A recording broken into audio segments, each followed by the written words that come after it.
এই শুনেন যুবকরা, এই শাহবাগীরা নারী বিষয়ে সংস্কার কমিশন প্রতিবেদন দেখেন, কত বড় প্রতিবেদন জমা দিছে, 318 পৃষ্ঠা। কয় পৃষ্ঠা? এখন এই 318 পৃষ্ঠা না, তুই 1000 পৃষ্ঠা দে, সেটা তোর বিষয়। কিন্তু লিখছে কি জানেন? আমি আপনাদেরকে একটু পড়ে শোনাই, একদম ভূমিকা থেকে পড়ে শোনাই। দেখেন, 1 নাম্বার লিখতেছে যে আমাদের দেশে নারীরা বৈষম্যের শিকার কেন হয় জানেন? কি লিখতেছে আমি আপনাদেরকে একটু পড়ে শোনাই। ভূমিকা, এই যে দেখেন 33 নম্বর পৃষ্ঠায় ভূমিকা। বাংলাদেশের সংবিধানে জনপরিসরে নারী ও পুরুষের সমতা নিশ্চিত করা হয়েছে, তবে ধর্মভিত্তিক পারিবারিক আইনে নারীর প্রতি বৈষম্য বিদ্যমান। অর্থাৎ ইসলামের যে পারিবারিক আইন, ধর্ম, এই ইসলামের পারিবারিক আইনে নাকি নারীর প্রতি বৈষম্য বিদ্যমান। আচ্ছা, কেউ যদি বলে ইসলামে নারীর প্রতি বৈষম্য আছে, ইসলাম নারীর প্রতি বৈষম্য করেছে, এর ইমান আছে না গেছে? এরপরে কি লিখেছে জানেন? লিখেছে যেমন বিয়ে, তালাক, অভিভাবকত্ব ও উত্তরাধিকার, তাছাড়া অন্যান্য আইনেও নারীর প্রতি বৈষম্যমূলক বিধান রয়েছে। মানে ইসলামী শরিয়ায় বিশেষ 4টা জায়গায় নারীর প্রতি বৈষম্য করেছে। 4 জায়গা কি? বিয়ে, তালাক, অভিভাবকত্ব, উত্তরাধিকার। বিয়ের ক্ষেত্রে ইসলাম নারীর প্রতি বৈষম্য করেছে, তালাক দেওয়ার ক্ষেত্রে ইসলাম নারীর প্রতি বৈষম্য করেছে, অভিভাবকত্ব ওয়ালায়াত এর ক্ষেত্রে ইসলাম নারীর প্রতি বৈষম্য করেছে, উত্তরাধিকার সম্পদ পাওয়ার ক্ষেত্রে ইসলাম নারীর প্রতি বৈষম্য করেছে। এরপরে বলেছে শুধু এই 4 জায়গায় না, এই 4 জায়গায় তো আছে, এই 4 জায়গা ছাড়াও আরো অনেক জায়গায় ইসলাম নারীর প্রতি বৈষম্য করেছে। নাউজুবিল্লাহটা বড় আস্তে বললেন না, আরো আস্তে বলেন। এরপরে এই হারামজাদিরা কি লিখছে শুনেন।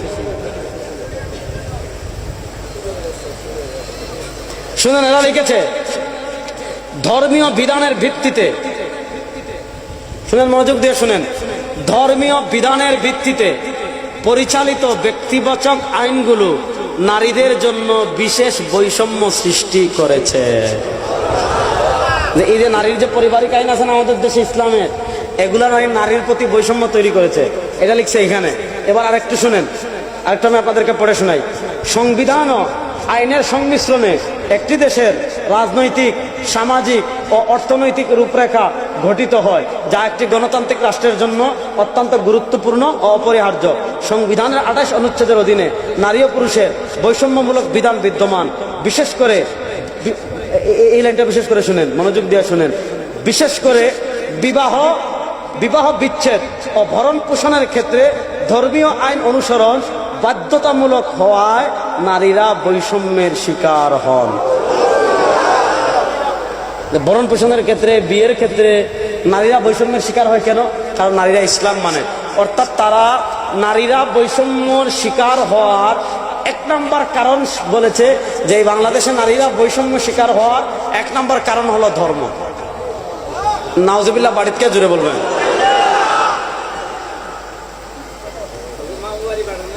হ্যাঁ কাকা, দাঁড়াইয়া জুড়ে বলেন, দাঁড়াইয়া বলেন। কি বলছেন? জুড়ে বলেন, ভয় পান কেন?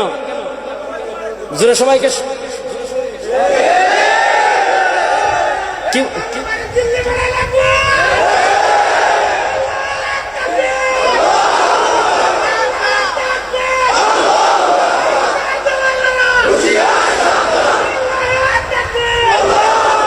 এখন বুঝছেন?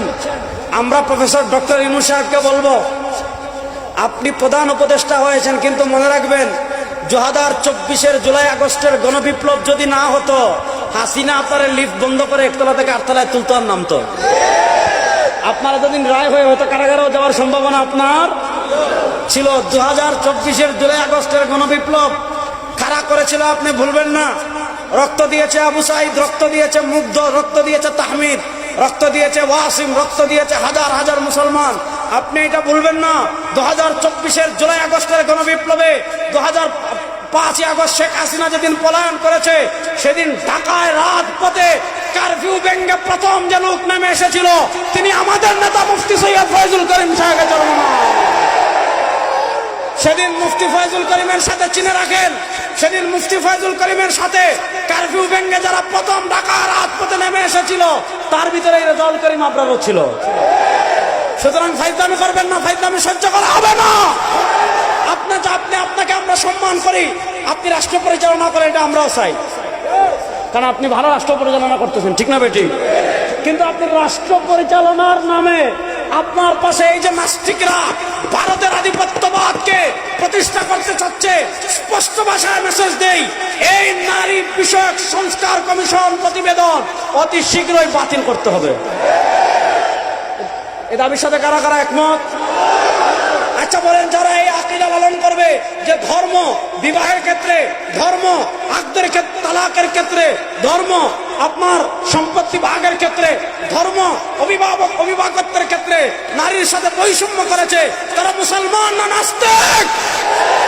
বলেন, তারা মুসলমান না নাস্তিক? ওই নাস্তিকতাবাদী আইন বাংলাদেশে আগে যারা রচনা করার সাহস করেছে দিল্লি মামুর বাড়ি চলে গিয়েছে, সামনে যারা করবে তারাও দিল্লি মামুর বাড়ি যাবে, বাংলাদেশে জায়গা হবে না।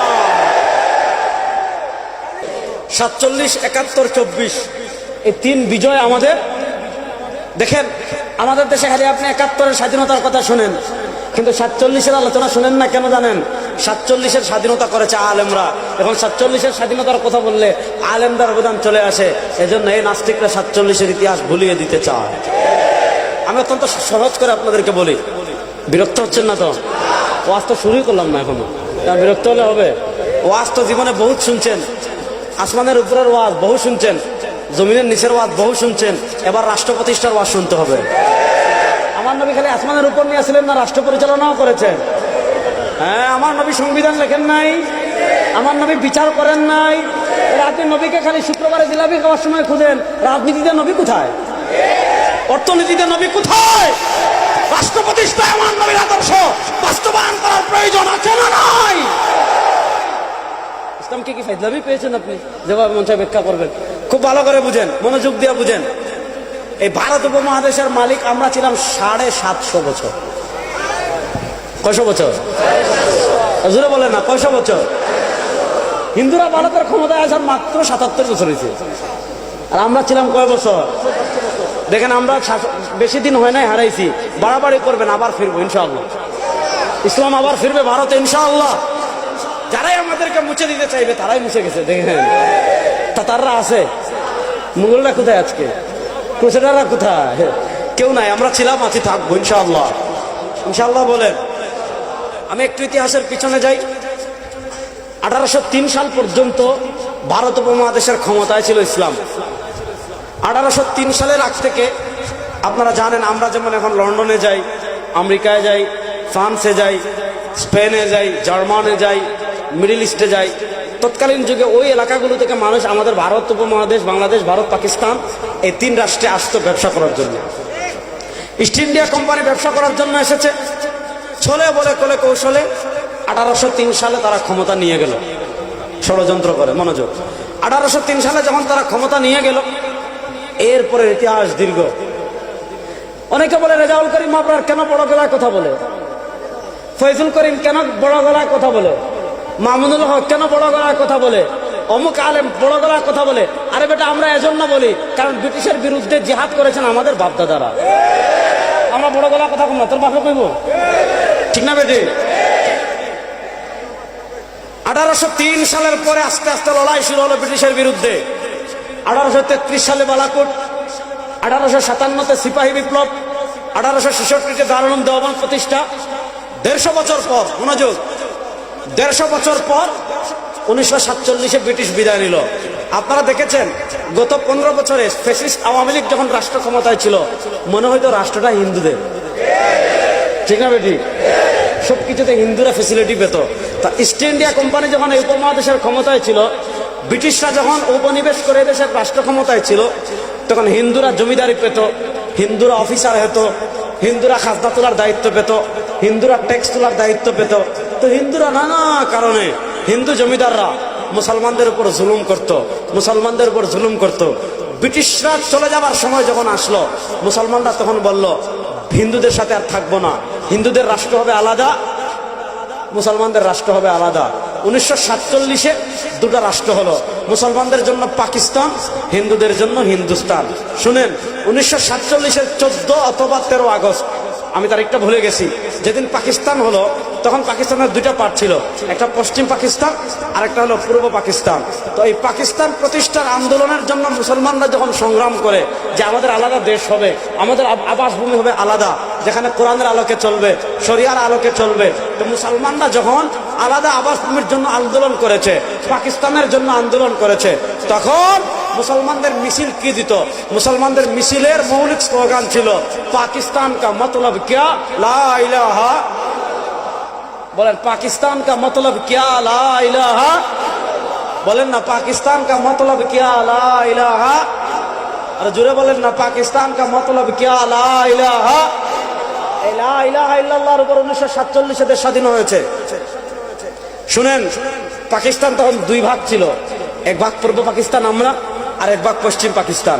পূর্ব পাকিস্তানে স্বাধীনতার প্রথম পতাকা তুলেছেন আল্লামা জফর আহমদ উসমানী রাহিমাহুল্লাহ। পশ্চিম পাকিস্তানে স্বাধীনতার প্রথম পতাকা তুলেছেন আল্লামা শাব্বির আহমদ উসমানী রাহিমাহুল্লাহ। দুইজন আলেমের হাতে প্রথম স্বাধীনতার পতাকা উড়েছে 1947 থেকে 1971। এই সময়টা পাকিস্তানিরা আমাদের সাথে বৈষম্য করেছে। কেমন বৈষম্য? আমাদের এখানে কাগজ হতো, তারা কাগজ ওপারে নিয়ে যেত, ওখান থেকে খারাপ কাগজ দিত। আমাদের এখানে ধান হইতো, তারা নিয়ে খারাপ ধান দিত। নানা বৈষম্যের কারণে 1971-এ মুক্তিযুদ্ধ হয়েছে। ওই মুক্তিযুদ্ধের 3টা মৌলিক চেতনা ছিল। বলুন হুজুর কোথায় পেয়েছেন? মুক্তিযুদ্ধ শুরু হয়েছে 1971 সালের 26শে মার্চ, 1971 সালের 10 এপ্রিল মুজিবনগর সরকার প্রতিষ্ঠা হয়েছিল, তারা স্বাধীনতার ঘোষণাপত্র পাঠ করেছিল। তো মুক্তিযুদ্ধ শুরু হওয়ার মাত্র 14 দিন পর স্বাধীনতার ঘোষণাপত্রে বলেছিল 3টা মৌলিক কারণকে সামনে রেখে আমরা মুক্তিযুদ্ধ করেছি। 1 নাম্বার সাম্য, বলেন 1 নাম্বার, বলেন না 1 নাম্বার। 2 নম্বর মানবিক মর্যাদা, 2 নম্বর মানবিক। 3 নম্বর সামাজিক ন্যায় বিচার সুবিচার, 3 নম্বর সামাজিক। যখন মুক্তিযুদ্ধ চলে তখন ঘোষণাপত্র বলেছে 3টা চেতনাকে সামনে রেখে মুক্তিযুদ্ধ করছি, সাম্য, মানবিক মর্যাদা, সামাজিক সুবিচার। মুক্তিযুদ্ধ শেষ, 71-এর 16 ডিসেম্বর দেশ স্বাধীন হয়ে গেল। দেশ স্বাধীন হওয়ার 1 বছরের পর 72-এ ভারতে গিয়ে সংবিধান লিখেছে। ওই 72-এ সংবিধান যখন লিখেছে তখন না সাম্য, না সামাজিক মর্যাদা, না ন্যায় বিচার, না সামাজিক সুবিচার। সাম্যও নাই, মানবিক মর্যাদাও নাই, সামাজিক সুবিচারও নাই। ভারতে গিয়ে সংবিধান লিখে চেতনা লিখছে 4টা। এটা হলো গণতন্ত্র, এটা হলো ধর্মনিরপেক্ষতা, এটা হলো জাতীয়তাবাদ, আর এটা হলো সমাজতন্ত্র। আমরা বলি তোমার বাপের মাথা। এই 72-এ ভারতে যে সংবিধান লেখা হয়েছে ওই সংবিধান আমরা মানি না। জোরে বলেন। এই আমাদের কাছে সংবিধান বড় না কোরআন বড়? হ্যাঁ, রাস্তা বলেন সংবিধান বড় না কোরআন বড়? সংবিধানে আল্লাহ কোরআনের বিরুদ্ধে আইন করবেন, ওই আইন আমরা মানি না। সংস্কারের বিরুদ্ধে বাংলাদেশে ইসলামের দিকে হাত তুলবেন, ওই দিন আর বাকি নাই। বাংলাদেশে এখন একটা তামাশা শুরু হয় নাই, আমি আপনাদেরকে দেখাই। আমি একটা বই নিয়ে আসছি, দেখেন তো, এই যে দেখেন। আচ্ছা বলেন, খুব ভালো করে বুঝেন, খুব ভালো করে বুঝেন, শুনেন। এই যে 2024-এর জুলাই আগস্টের গণবিপ্লব হলো, এই বিপ্লব শাহবাগীরা করছে। শাহবাগীরা তো গড়তে ঢুকছে, এখনো তো পাওয়া যাচ্ছে না। জাফর ইকবাল গড়তে ঢুকছে, পাওয়া যাচ্ছে না। আরে মুক্তিযুদ্ধের চেতনা রে। কথা ভালো করে বুঝেন। এই 2024-এর জুলাই আগস্টের আইকনিক ম্যান 2 জন, অনেকে আছে, আবু সাইদ, মুগ্ধ, তাহমিদ, ওয়াসিম, আরো এই যে 1500, আরো 1500 যে শহীদ হলো, এই 1500 শহীদ হয়েছে নাস্তিকতাবাদ প্রতিষ্ঠার জন্য, কোরআনের বিরুদ্ধে আইন করার জন্য, ইসলামকে ধুলোয় মিশিয়ে দেওয়ার জন্য। দেখেন ডক্টর ইউনূস সাহেব, আপনি ভালো কাজ করছেন, মুরব্বী মানুষ, আপনার প্রতি আমাদের সমর্থন আছে। আপনি যতক্ষণ ভালো কাজ করবেন আমাদের সমর্থন থাকবে, ঠিক না বেটি? কিন্তু আপনি সুখে থাকলে ভূতে কিলায়। আপনি যদি ক্ষমতা পেয়ে ভালো কাজ করে পর্দার অন্তরালে যদি ইসলামকে মুছে ফেলার ষড়যন্ত্র করেন, ইসলামের বিরুদ্ধে আমার বাপ গেলে বাপকেও ছাড়বো না, ইসলামের বিরুদ্ধে আমার পীর গেলে পীরকেও ছাড়বো না, ইসলামের বিরুদ্ধে আমার নেতা গেলে নেতাকেও ছাড়বো না। আমরা মনে করি আপনি ভালো মানুষ, আপনি ভালো মানুষ, কিন্তু আপনার আশেপাশে 2-4টা নাস্তিক বসে গিয়েছে, আপনার আশেপাশে 2-4টা খান্নাস বসে গিয়েছে, যারা আপনার আকাশ চুম্বি জনপ্রিয়তাকে মাটির সাথে মিশিয়ে ভারতের এজেন্ডা বাস্তবায়ন করতে চায়। এই দিল্লির দালালরা আপনার আশেপাশে বসে গিয়েছে, যারা আপনার জনপ্রিয়তাকে মাটির সাথে মিশিয়ে ওই ভারতের আধিপত্যবাদকে আবার প্রতিষ্ঠা করার জন্য ইসলামের দিকে আঙ্গুল তুলেছে। কি কাজ করেছে জানেন? কি কাজটা করেছে এটা বোঝার দরকার আছে না নাই? কথা বলেন, দরকার আছে না নাই? দেখেন, তারা বলে নারী আমাদের সমাজে বৈষম্যের শিকার, তাদের ভাষা। এখন একটা কমিশন গঠন করেছে, যেটা হলো নারী বিষয়ক সংস্কার কমিশনের প্রতিবেদন। এই ইউটিউবার, আমি কখন আপনাদেরকে বলি না, এটা কালকে ছেড়ে দিবেন, ঠিক আছে তো? হ্যাঁ, শুনেন, দেখেন, নারী বিষয়ক সংস্কার কমিশনের প্রতিবেদন মানে একটা কমিশন করেছে, যে কমিশন হলো নারীদের আইনগুলো সংস্কার করবে। আচ্ছা বলেন, এদেশের বেশিরভাগ নারী ধর্মীয় না শাহবাগী? বেশিরভাগ নারী শাহবাগী না? মায়ের খাবেন উল্টা পাল্টা বলে। এদেশের বেশিরভাগ মানুষ ধর্ম পালন করে কি করে না? আপনি রাস্তা দিয়ে হাঁটবেন, দেখবেন একজন নারীর উড়নাটা গলায় রাখা, কিন্তু যখনই হুজুর দেখে টান দিয়ে মাথার উপর তুলে দেয়। এদেশের মানুষ মহিলা কপালে টিপ করে বের হয়, 1%ও না। আপনি শাহবাগে 1%ও নয়, সারা দেশে 99% মুসলমান মহিলা যারা ধর্মকে ফলো করে। প্রশ্ন হলো, আপনি যদি মহিলাদের সংস্কার করতে চান, তাহলে এদেশের সংখ্যাগুরু যে নারীরা আছে তাদের প্রতিনিধি থাকার দরকার আছে না নাই? সবগুলা শাহবাগী। এই শাহবাগীরা, এই শুনেন যুবকরা, এই শাহবাগীরা নারী বিষয়ক সংস্কার কমিশন প্রতিবেদন, দেখেন কত বড় প্রতিবেদন জমা দিছে, 318 পৃষ্ঠা। কয় পৃষ্ঠা? এখন এই 318 পৃষ্ঠা না, তুই 1000 পৃষ্ঠা দে, সেটা তোর বিষয়। কিন্তু লিখছে কি জানেন? আমি আপনাদেরকে একটু পড়ে শোনাই, একদম ভূমিকা থেকে পড়ে শোনাই। দেখেন, 1 নাম্বার লিখতেছে যে আমাদের দেশে নারীরা বৈষম্যের শিকার কেন হয় জানেন?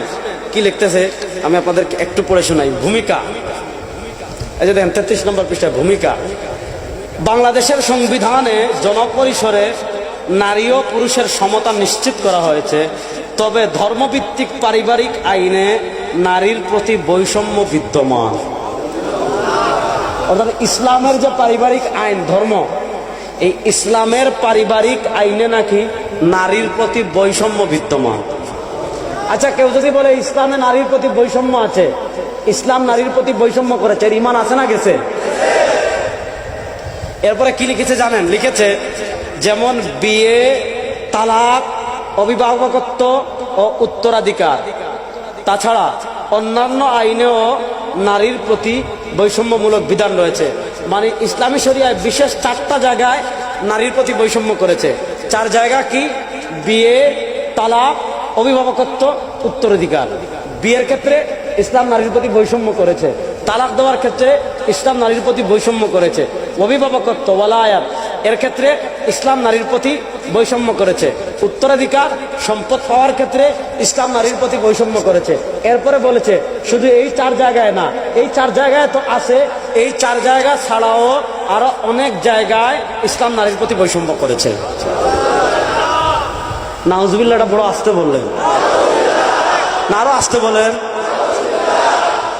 এরপরে এই হারামজাদিরা কি লিখছে শুনেন, শুনেন। এরা লিখেছে ধর্মীয় বিধানের ভিত্তিতে, শুনেন, মনোযোগ দিয়ে শুনেন, ধর্মীয় বিধানের ভিত্তিতে পরিচালিত ব্যক্তিবাচক আইনগুলো নারীদের জন্য বিশেষ বৈষম্য সৃষ্টি করেছে। এই যে নারীর যে পারিবারিক আইন আছে না আমাদের দেশে ইসলামের, এগুলা নারীর প্রতি বৈষম্য তৈরি করেছে, এটা লিখছে এখানে। এবার আরেকটু শুনেন, আরেকটু আমি আপনাদেরকে পড়ে শোনাই।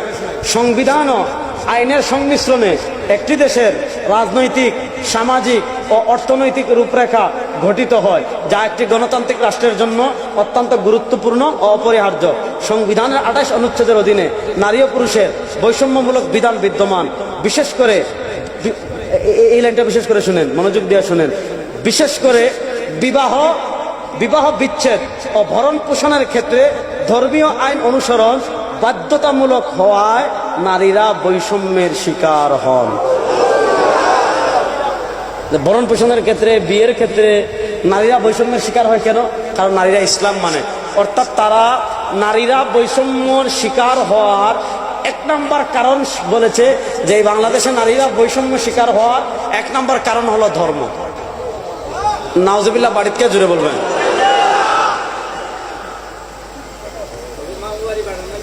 হ্যাঁ কাকা দাঁড়াইয়া জুড়ে বলেন, দাঁড়াইয়া বলেন, কি বলছেন জুড়ে বলেন, ভয় পান কেন?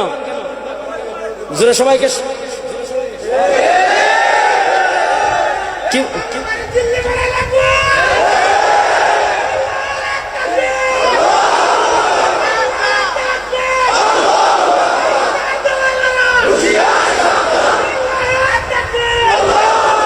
এখন বুঝছেন? আমরা প্রফেসর ডক্টর ইউনূস সাহেবকে বলবো, আপনি প্রধান উপদেষ্টা হয়েছেন, কিন্তু মনে রাখবেন 2024-এর জুলাই আগস্টের গণবিপ্লব যদি না হতো, হাসিনা আপনার লিফট বন্ধ করে একতলা থেকে আটতলায় তুলতো আর নামতো। আপনারা যদি রায় হয়ে হতো কারাগারেও যাওয়ার সম্ভাবনা আপনার ছিল। 2024-এর জুলাই আগস্টের গণবিপ্লব খাড়া করেছিল, আপনি ভুলবেন না। রক্ত দিয়েছে আবু সাঈদ, রক্ত দিয়েছে মুগ্ধ, রক্ত দিয়েছে তাহমিদ, রক্ত দিয়েছে ওয়াসিম, রক্ত দিয়েছে হাজার হাজার মুসলমান। আপনি এটা ভুলবেন না।